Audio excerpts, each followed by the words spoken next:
नमस्कार दोस्तों, मैं राजकुमार मौर्य उत्तर प्रदेश में 2027 के विधानसभा चुनाव के लिए सभी राजनीतिक पार्टियां अपनी अपनी तैयारी कर रही हैं।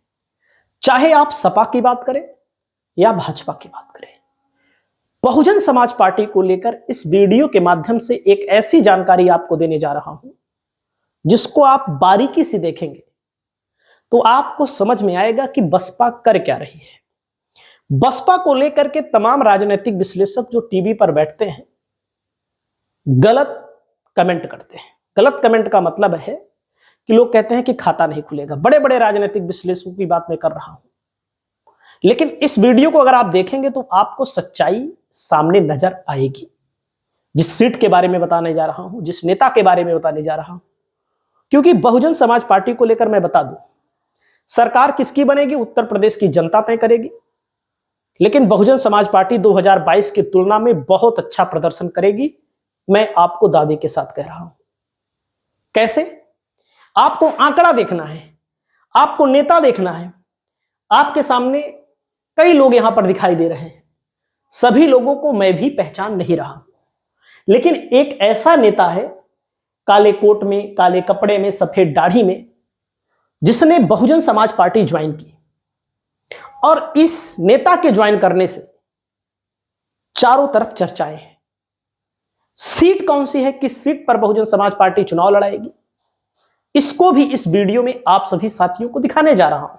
जातिगत समीकरण क्या है, 2022 के चुनाव में कौन जीता, कौन हारा, किसको कितना वोट मिला, और यहां का समीकरण क्या हो सकता है। फिरोज आफ्ताब नाम है इनका। काबिलियत अलग अलग हो सकती है, मगर जीत हमेशा साथ चलने वालों की होती है। इन्होंने बकायदा एक फोटो डाला। इस फोटो को जब डाला इन्होंने अपने सोशल मीडिया पर, तो आगे इन्होंने लिखा, बहन कुमारी मायावती जी कहती हैं जब समाज में इज्जत, हक और बराबरी मिल जाए तो मोहब्बत खुद ब खुद इस्तेहाद बन जाती है। सहारनपुर देहात विधानसभा क्षेत्र। यहां पर देख सकते हैं बहन जी का आशीर्वाद ले रहे हैं। हालांकि तमाम लोग हमारी इस वीडियो से नाराज भी हो जाएंगे, कहेंगे यार तुम अभी तक समाजवादी पार्टी का बखान करते थे, अब अचानक से हृदय परिवर्तन कैसे हो गया। एक बात मैं बता दूं, जिस सीट पर जिसकी मजबूत परिस्थिति है, जो कुछ कर सकता है, कुछ उलटफेर हो सकता है, उसकी बात मैं करूंगा। चाहे कोई सपा का दलाल बताए या बसपा का बताए या भाजपा का बताए, हम किसी पार्टी की तरफ से नहीं बात करते, हम हकीकत बात करते हैं। अब यहां पर 2022 का परिणाम देखिए। समाजवादी पार्टी से आसुफ मलिक चुनाव जीते, 1,07,007 वोट मिला। देख सकते हैं मार्जिन 30,745, 41.18% वोट था। देख सकते हैं, मार्जिन भी देख लीजिए। अब आप देखिए भारतीय जनता पार्टी के कितना वोट मिला।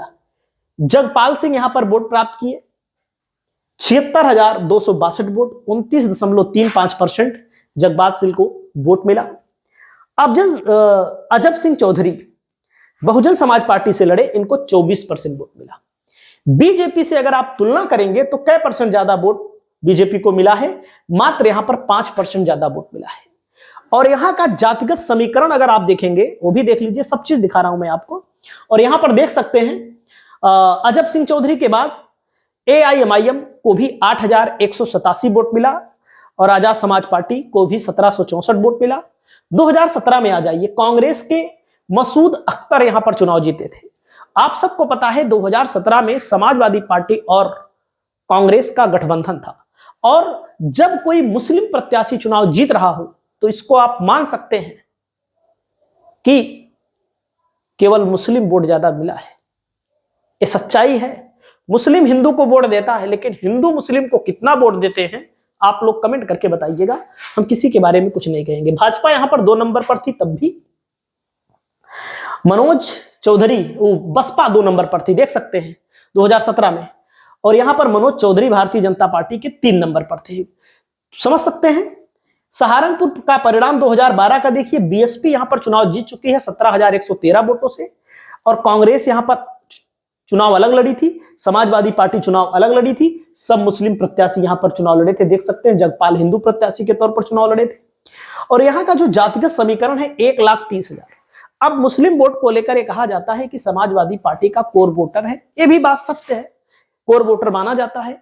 लेकिन कहीं कहीं पर परिस्थितियां ऐसी आ जाती हैं कि वर्तमान के विधायक से लोग जब नाराज होते हैं, वर्तमान के विधायक को लेकर के जब लोग कहीं ना कहीं उलटफेर करना चाहते हैं, अगर उनके समाज का सामाजिक जनाधार वाला व्यक्ति मैदान में उतरता है तो लोग उसकी तरफ भी देखते हैं। परिणाम मैं नहीं बता रहा हूं, लेकिन हकीकत बातें है कि 1,30,000 के करीब मुस्लिम, अनुसूचित जाति करीब 80,000, और यहां पर यादव की भी आबादी अच्छी खासी नहीं है। तो यहां पर अगर मुस्लिम और अनुसूचित जाति की आबादी, जो कि 2022 के चुनाव में आप लोगों ने देखा कि बहुजन समाज पार्टी को 66,000 से ज्यादा वोट मिला है, तो इसका मतलब बहुजन समाज पार्टी का जो वोटर है, 66,000 के करीब जो वोट मिला है, वो वोट बसपा का कोर वोट है। बसपा का कोर वोट है। और बहुजन समाज पार्टी ने किसको चुनाव लड़ाया है, क्योंकि इसको भी देख लीजिए एक बार, हिंदू है कि मुस्लिम है, ये बात मैं बार बार कहूंगा, अजब सिंह चौधरी को मैदान में उतारा। अब सबको पता है कि जब बीजेपी है तो हिंदू एक तरफा बीजेपी की तरफ वोट कर रहा है, वो भी पश्चिमी उत्तर प्रदेश के राज्य में, पश्चिमी उत्तर प्रदेश में। तो दोस्तों यहां पर आप लोग देख सकते हैं, सहारनपुर विधानसभा चुनाव 2012 में देखेंगे बहुजन समाज पार्टी चुनाव जीती है, और यहां पर जातिगत समीकरण मैंने आपको बताया, आसू मलिक विधायक हैं। हमें नहीं कह रहे हैं कि बहुजन समाज पार्टी यहां पर जीत ही लेगी या समाजवादी पार्टी जीत ही लेगी, बसपा जीत ही लेगी, लेकिन यहां पर बसपा के चुनाव जीतने के, बसपा को फाइट में रहने के विकल्प खुले हुए हैं। इस सीट को कोई भी जीत सकता है। मैं अचानक से इस वीडियो को नहीं बना रहा हूं, 66,000 वोट कम नहीं होता है अगर बुद्धि विवेक लोग लगाएं तो। बाकी आपकी अपनी राय क्या है बहुजन समाज पार्टी के इस नेता में शामिल होने को लेकर? सहारनपुर देहात पर अगर बहुजन समाज पार्टी चुनाव लड़ाने जा रही है तो क्या बहुत बड़ा उलटफेर हो सकता है? इस पर आप लोग अपनी टिप्पणी को जरूर दीजिए। और एक एक सीट के बारे में मैं तो अभी बता रहा था, एक सीट आजमगढ़ की भी है, मैं तो अभी बदायूं की सहवासन सीट के बारे में मैंने आप सभी साथियों को बताया कि सहवासन में किस प्रकार से नगर पालिका के अध्यक्ष वर्तमान के बाबर मियां ने ज्वाइनिंग की है। बाबर मियां नगर पालिका अध्यक्ष हैं वर्तमान के, निर्दलीय, ना सपा के सहयोग से बने, ना भाजपा के सहयोग से बने, ना बसपा के सहयोग से बने, निर्दलीय बने थे। जब निर्दलीय कोई नगर पालिका का अध्यक्ष बन सकता है तो विधायक भी बहुजन समाज पार्टी के एक एक सीटों पर, ज्यादा हम नहीं बोलेंगे, सरकार चाहे जिसकी बने, लेकिन एक एक सीट पर कुछ ना कुछ परिवर्तन हो सकता है। वोटर किसी का बंधा हुआ नहीं है, वोटर जिसको चाहेगा उसको वोट देगा। आप लोग अपनी राय को बताइएगा। बहुत बहुत धन्यवाद, नमस्कार।